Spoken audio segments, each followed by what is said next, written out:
Hello guys, this is Mubashir और मैं आप सभी का स्वागत करता हूं ब्रेन मास्टर स्टडी प्लेटफॉर्म पे।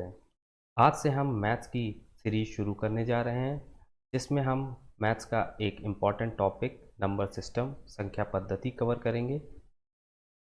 नंबर सिस्टम में आज हम बात करेंगे कि नंबर क्या होता है, उसके बाद हम टाइप्स ऑफ नंबर पढ़ेंगे। तो चलिए शुरू करते हैं। सबसे पहले हम देखें नंबर क्या होता है या संख्या क्या होती है। कॉम्बिनेशन ऑफ डिजिट को नंबर कहा जाता है या कहें अंकों का संयोग संख्या कहलाती है। अगर आपका कोई भी टू डिजिट नंबर है, मान लीजिए है 83, ये आपका नंबर होगा और ये दो डिजिट से बन के मिल के बना हुआ है। एक है 3 और एक है 8। 3 आपका एक कहलाता है इकाई अंक, इकाई जिसको हम यूनिट प्लेस बोलते हैं, और 8 आपका कहलाता है दहाई अंक, जिसको हम टेंस प्लेस बोलते हैं। आप देख सकते हैं कि 83 ये x हो गया, ये आपका y हो गया। अगर इसको मैथमेटिकल फॉर्म में लिखें तो किस तरीके से लिखा जाता है? 10x प्लस वाई, जिसमें y आपका क्या है? 3 है। y क्या है आपका? यहाँ से आप देख सकते हैं y 3 है और x क्या है आपका? 8 है। तो अगर हम इसकी वैल्यू रख दें 10 इंटू एक्स, x की जगह पे हम रख देते हैं 8 प्लस y की जगह पे रख देंगे हम 3, तो ये क्या बन जाएगा? 80 प्लस 3 इज इक्वल टू 83। तो नंबर को हम इस तरीके से, किसी भी नंबर को, दो डिजिट के नंबर को इस तरीके से रिप्रेजेंट कर सकते हैं, जैसे 10x प्लस वाई के फॉर्म में। अगर हम इसके इन्वर्स की बात करें तो ये कोई भी नंबर हो जाएगा और इसका इन्वर्स हो जाएगा आपका 10y प्लस एक्स, ये हो जाएगा इसका इन्वर्स। तो इसी पे बेस हम एक क्वेश्चन देखते हैं। क्वेश्चन ये है कि दो अंकों की संख्या और अंकों के क्रम को उलटने पर प्राप्त संख्या का योग 165 है। यदि अंक 3 से भिन्न है, अंक मतलब वही जो एक्स वाई की हम बात कर रहे थे, वो अंक 3 से भिन्न है तो संख्या ज्ञात कीजिए। सबसे पहले दिया हुआ है दो अंकों की संख्या। तो दो अंकों की संख्या को हम कैसे दिखाते हैं? 10x plus Y. ठीक है, ये हो गया। और इसको किससे योग करना है? और अंकों के क्रम को उलटने पर, तो क्रम को अगर उल्टें तो ये क्या कैसे दिखाया जाता है? इन्वर्स इसका 10y प्लस एक्स, ये इसको उलटने पर प्राप्त योग कितना हो जाता है? योग किसके बराबर है? 165। ये आपका क्वेश्चन में दिया हुआ। इसको हम सॉल्व कर लेते हैं। 11x प्लस, ये हो जाएगा 11x प्लस 11y, ये किसके बराबर हो जाएगा? 165। इसको थोड़ा और सॉल्व कर लें, 11 कॉमन ले लें तो क्या बचेगा? x plus y is equal to 15। यहाँ से हमने 11 कॉमन ले लिया है दोनों तरफ से, तो ये x प्लस वाई हो जाएगा 15। ये इक्वेशन आपकी 1 बन गई।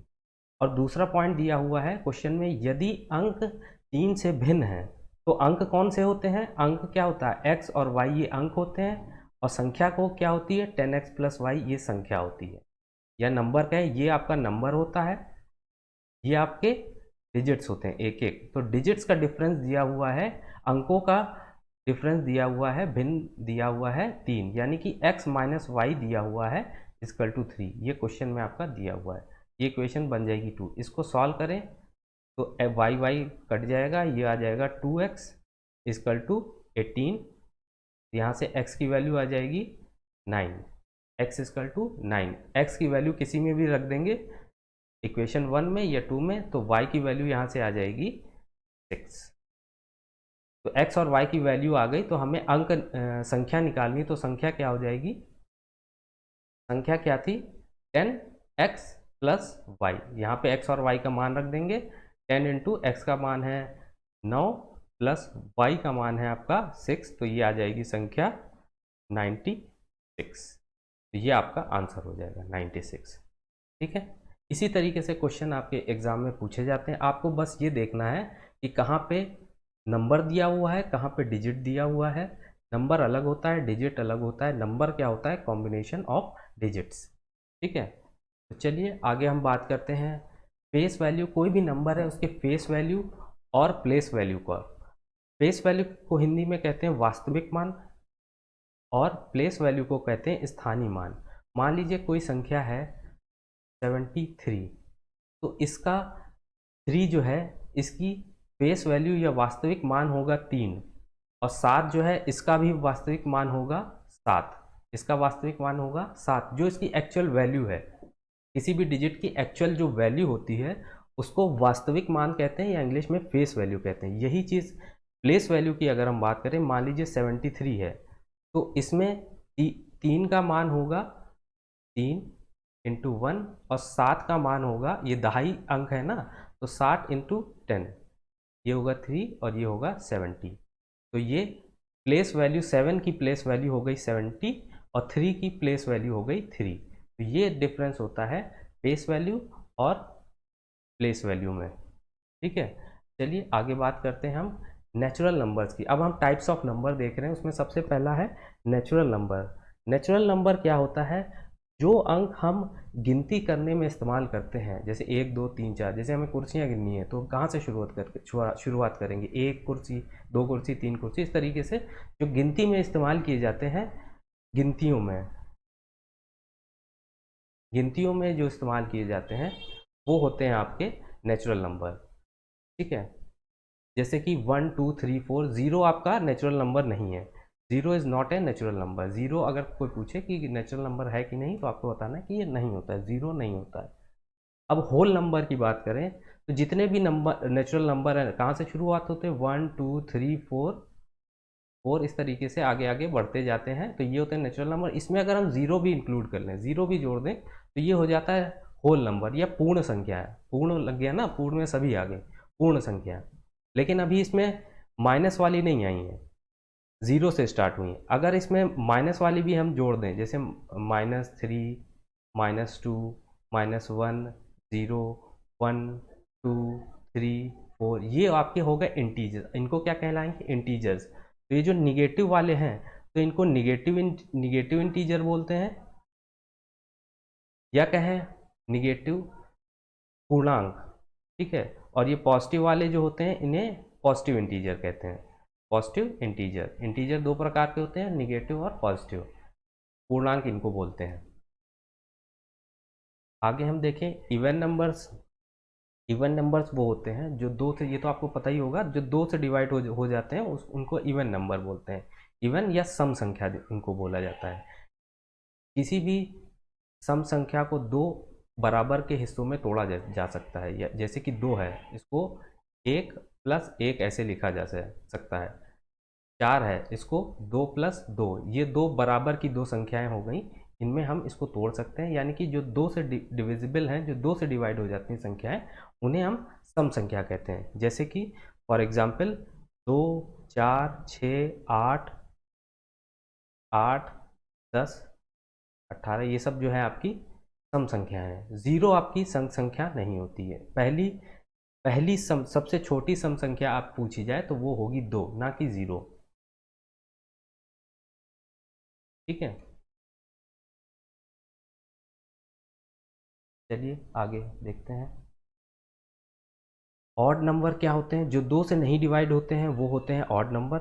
जैसे कि 1 3 5 7 9 11, और 0 आपका ऑड नंबर नहीं है। सबसे छोटा ऑड नंबर क्या होता है? वो होता है 1। अब हम प्राइम नंबर की बात करें। प्राइम नंबर क्या होते हैं? प्राइम नंबर वो होते हैं ऐसे नंबर जो खुद से डिवाइड हो या तो 1 से डिवाइड हो, वो होते हैं प्राइम नंबर। ठीक है, ऐसे होल नंबर्स जो खुद से डिवाइड हो या 1 से डिवाइड हो, वो होते हैं प्राइम नंबर। इसको कहते हैं अभाज्य संख्याएं। अभाज्य संख्याएं, ठीक है। फॉर एग्जाम्पल 2 3 5 7, सबसे छोटा प्राइम नंबर आपका 2 होता है, ये आपको याद रखना है। सबसे छोटा प्राइम नंबर होता है 2। और अगर हम 1 से 25 के बीच में प्राइम नंबर्स की बात करें तो इनकी संख्या होती है 9। 25 से 50 के बीच की पूछ दें तो वो होती है 60। 50 से 100 के बीच में संख्या पूछ दें प्राइम नंबर्स की तो वो होती है 10। और 1 से 100 के बीच कितने हो जाते हैं, इन सबको जोड़ देंगे तो आ जाएगा 25।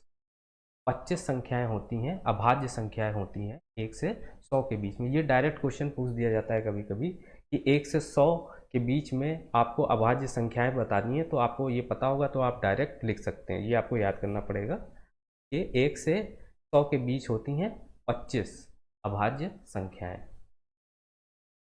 आप वहाँ कैलकुलेट करने नहीं बैठेंगे, कैलकुलेट करेंगे तो काफ़ी ज़्यादा समय लग जाएगा, तो इस चीज़ को आप, छोटा सा पॉइंट है ये, आप याद रख सकते हैं। आगे हम देखते हैं सह अभाज्य संख्याएं, को प्राइम नंबर्स।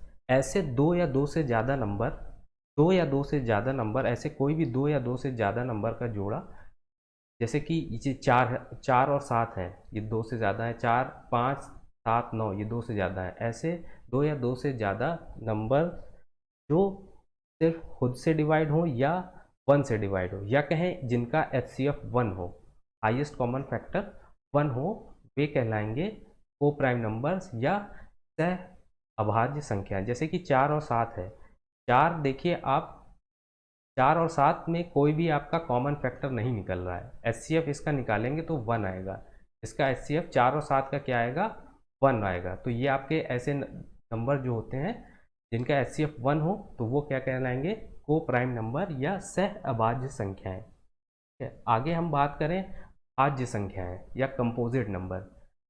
ऐसे तो ये अभाज्य का उल्टा होता है, यानी कि जो अभाज्य संख्याएं नहीं हैं वो भाज्य संख्याएं होंगी। जैसे कि आपका 4 6 8 9 ये आपकी क्या है, अभाज्य संख्याएं नहीं है। अभाज्य कौन सी होती हैं, जो किसी से डिवाइड नहीं होती हैं, तो उनको छोड़ के जितनी भी संख्याएं बचती हैं वो होती हैं भाज्य संख्याएं। ठीक है, आगे हम बात करें रैशनल नंबर्स की, या कहें परिमेय संख्याएं।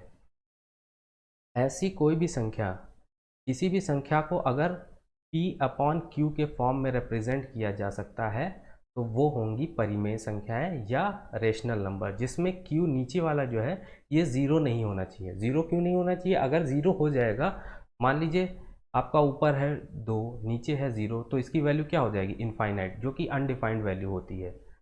एस ज़ीरो को छोड़ के अगर कोई भी नंबर ऐसा है जिसको P/Q के फॉर्म में रिप्रेजेंट कर सकते हैं, वो होता है आपका रैशनल नंबर। जैसे कि फॉर एग्जांपल ज़ीरो क्या है आपका, ज़ीरो रैशनल है, क्यों, क्योंकि ज़ीरो का हम 0/1 लिख सकते हैं। नीचे आपका ज़ीरो नहीं होना चाहिए, ऊपर ज़ीरो हो सकता है। आपका 7 क्या है, 7 आपका रैशनल नंबर है, क्यों, क्योंकि 7 को हम 7/1 लिख सकते हैं, P/Q के फॉर्म में लिख सकते हैं। इसी तरीके से -1/2 रेशनल है, 3 -3/4 रेशनल है, 0.3 को हम क्या लिख सकते हैं, 0.3 को लिखा जा सकता है 3/10, तो ये भी आपका रैशनल नंबर है। -0.7 भी रैशनल है, क्योंकि इसको -7/10 के फॉर्म में लिखा जा सकता है। आगे हम देखें इर्रेशनल नंबर, ऐसे नंबर जो P/Q के फॉर्म में रिप्रेजेंट नहीं किए जा सकते, P/Q के फॉर्म में रिप्रेजेंट नहीं किए जा सकते, उनको हम इर्रेशनल संख्याएं बोलते हैं, या अपरिमेय संख्याएं इनको बोला जाता है। अपरिमेय संख्याएं, जिसमें इसमें भी एक कंडीशन लगी कि Q आपका ज़ीरो नहीं होना चाहिए, Q does not equal to zero, zero नहीं होना चाहिए Q। जैसे कि पाई का मान देखें हम, तो पाई का मान ये आता है इतना लंबा, और ये आखिरी डिवाइड होता ही चला जाता है, इसमें आगे डिजिट्स आते ही जाएंगे। तो ये क्या है आपका, ये P/Q के फॉर्म में नहीं लिखा जा सकता, क्योंकि इसको अगर लिखें तो नीचे कितने ज़ीरो लगाने हैं ये अनडिफाइंड है, तो ये आपको P/Q के फॉर्म में हम रिप्रेजेंट नहीं कर सकते। जैसे E है आपका एक्सपोनेंशियल या यूलर नंबर है, ये भी आपको 2.77182 और आगे डॉट डॉट डॉट इस तरीके, जिसमें आगे डॉट डॉट इस तरीके से लगा होता है, तो वो आपके इरेशनल नंबर होते हैं, उनको जो है P/Q के फॉर्म में रिप्रेजेंट नहीं किया जा सकता। जैसे कि √2 है, तो √2 का मान क्या आता है, हम ले लेते हैं 1.4241, ये हम ले कंसीडर कर लेते हैं, लेकिन उसकी एक्चुअल वैल्यू जो होती है 1.414213 डॉट डॉट इस तरीके से उसकी वैल्यू आगे आती जाती है, तो इसको हम P/Q के फॉर्म में रिप्रेजेंट नहीं कर सकते, इसलिए ये आपका जो है इरेशनल नंबर है। All square roots which are not a perfect square, जो कि आपके परफेक्ट स्क्वायर नहीं होते हैं, स्क्वायर रूट जो कि आपका परफेक्ट स्क्वायर नहीं है। परफेक्ट स्क्वायर क्या है, सबसे पहले हम देखें परफेक्ट स्क्वायर होता है, जैसे √4 है, तो इसको हम इसका स्क्वायर रूट ले सकते हैं, इसका स्क्वायर रूट लिया जा सकता है, इसका क्या होगा 2, तो ये आपका परफेक्ट स्क्वायर हो। जिसका स्क्वायर रूट नहीं आता है, मतलब जो पॉइंट में जो आते हैं, वो आपके क्या होते हैं, परफेक्ट स्क्वायर नहीं होते हैं, तो वो क्या होते हैं, इरेशनल, जैसे कि √2, √3, √5, √8, ये आपके क्या हैं, इम्परफेक्ट स्क्वायर, यानी कि परफेक्ट स्क्वायर ये नहीं है, तो इनका अगर हम रूट निकालें तो ये आपका क्या हो जाता है, इरेशनल नंबर है। तो वीडियो अगर आपको इन्फॉर्मेटिव लगी हुई हो तो आप चैनल को सब्सक्राइब करें, वीडियो को लाइक करें, शेयर करें। मिलते हैं नेक्स्ट वीडियो में, तब तक के लिए take care and good bye.